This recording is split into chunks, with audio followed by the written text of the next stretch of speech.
Hello बच्चों। तो कैसे हो आप लोग सभी। आई होप आप लोग अच्छे होंगे और अपनी पढ़ाई को अच्छे से कर रहे होंगे।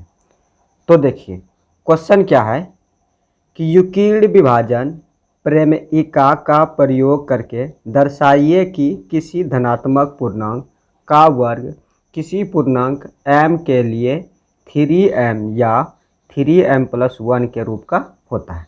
ठीक है, क्या बोल रहा है कि यूक्लिड विभाजन प्रमेयिका का प्रयोग करके दर्शाइए कि किसी धनात्मक पूर्णांक का वर्ग किसी पूर्णांक m के लिए 3m या 3m+1 के रूप का होता है। ठीक है, अब यहाँ देखो संकेत क्या दिया गया है कि आप ये मान लीजिए कि x कोई धनात्मक पूर्णांक है। ठीक है, यानी x को कोई धनात्मक पूर्णांक मान लीजिए, तब यह 3q या 3q+1 या 3q+2 के रूप में लिखा जा सकता है। ठीक है, इनमें से प्रत्येक का वर्ग कीजिए और दर्शाइए कि इन वर्गों को 3m या 3m+1 के रूप में लिखा जा सकता है। ठीक है, ये हम लोगों को संकेत के रूप में दिया गया है।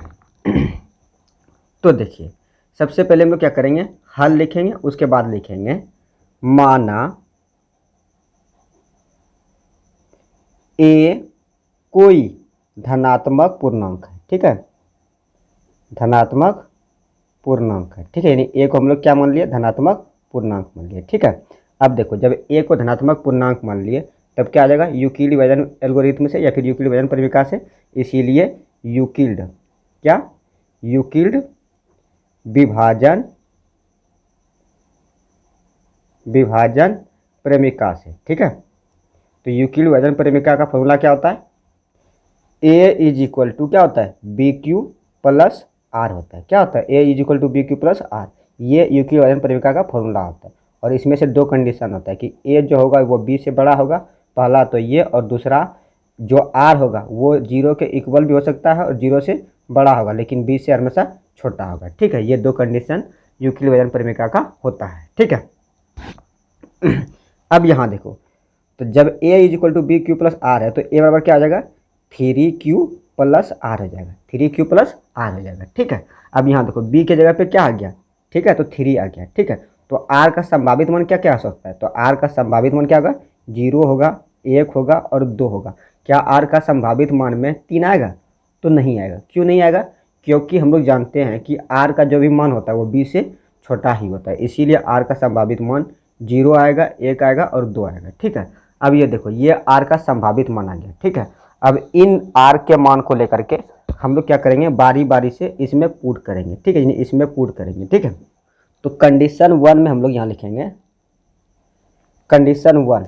ठीक है, कंडीशन 1 में हम लोग यहाँ लिखेंगे जब r बराबर 1 हो, जब r बराबर 0 हो, जब r बराबर क्या हो, 0 हो। तो देखो जब r बराबर 0, यानी इक्वेशन क्या है कि a = 3q+r, और r का मान क्या रखना है, तो 0 रखना है। r का मान क्या रखना है, तो 0 रखना है। तो a बराबर क्या आ जाएगा, तो 3q हो जाएगा। a बराबर क्या आ जाएगा, तो 3q हो जाएगा। ठीक है, अब यहाँ देखो क्वेश्चन में क्या बोला था कि जो आएगा उसका क्या करना है, उसका वर्ग करना है। ठीक है, उसका वर्ग करना है।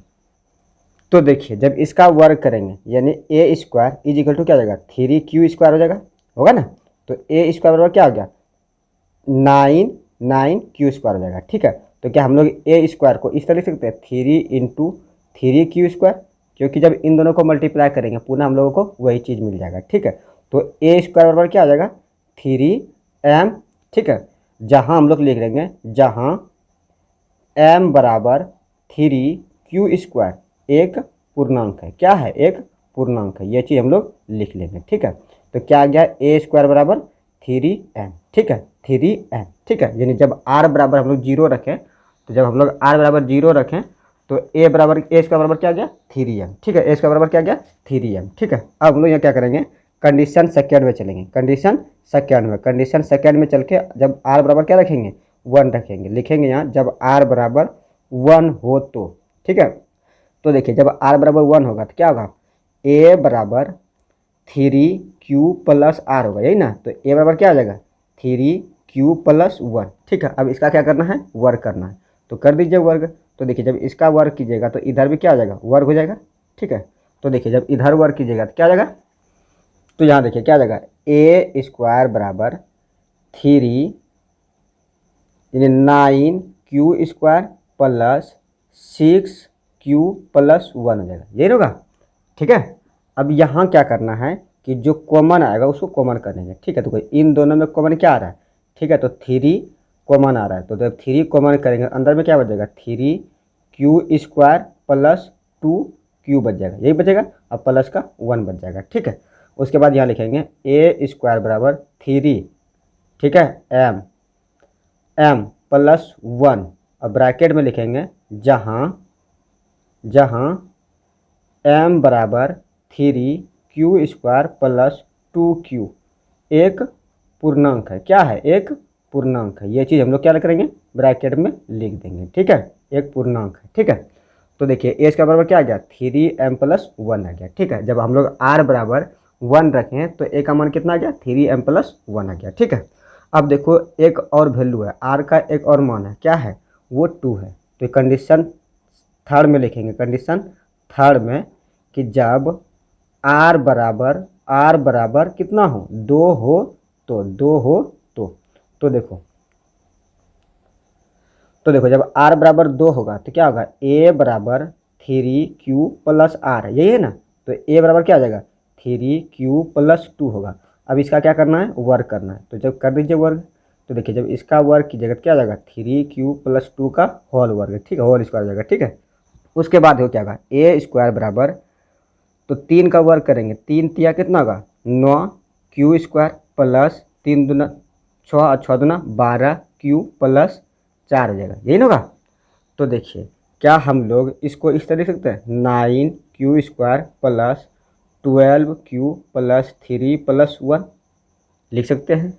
ठीक है, क्योंकि 4 को देखिए, 4 को क्या किए, 3 प्लस 1 लिख दिए, इसको तो हम लोग इस तरह लिख ही सकते हैं। ठीक है, उसके बाद यहाँ आगे देखो ए इसका बराबर क्या आ जाएगा, इसमें 3 कॉमन करेंगे, जब 3 कॉमन करेंगे तो यहाँ क्या बच जाएगा, 3q² प्लस 4q प्लस 1, अब प्लस क्या होगा, 1 होगा। ठीक है, अब a² बराबर क्या करेंगे, 3m प्लस 1 लिख देंगे। ठीक है, और यहाँ लिख देंगे जहाँ m बराबर 3q² प्लस 4q प्लस 1 क्या है, एक पूर्णांक है, ये चीज़ हम लोग को ब्रैकेट में लिख देना है, ये चीज़ हम लोगों को ब्रैकेट में क्या करना है, लिख देना है। ठीक है, अब देखो a इसका बराबर क्या आ गया, 3m प्लस 1, 3m प्लस 1 ये आ गया a बराबर। ठीक है, तो देखो हम लोगों को प्रूव क्या करना था, कि प्रूव करना था कि दिखाइए कि कोई भी धनात्मक पूर्णांक 3m या 3m प्लस 1 के रूप का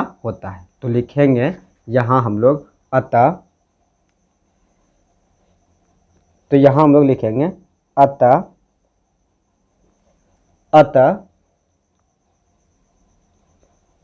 कोई धनात्मक पूर्णांक, कोई धनात्मक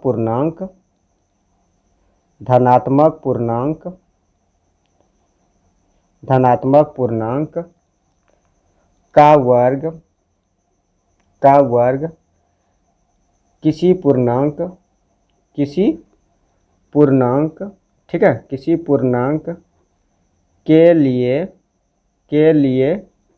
3m या 3m प्लस 1 के रूप का होता है। ठीक है, ये लिख देंगे, तो यही हमारा क्या आ जाएगा, प्रूफ हो जाएगा। ठीक है, तो यही हमारा क्या आ जाएगा, प्रूफ हो जाएगा। तो यही हम लोग को क्या करना था, प्रूफ करना था।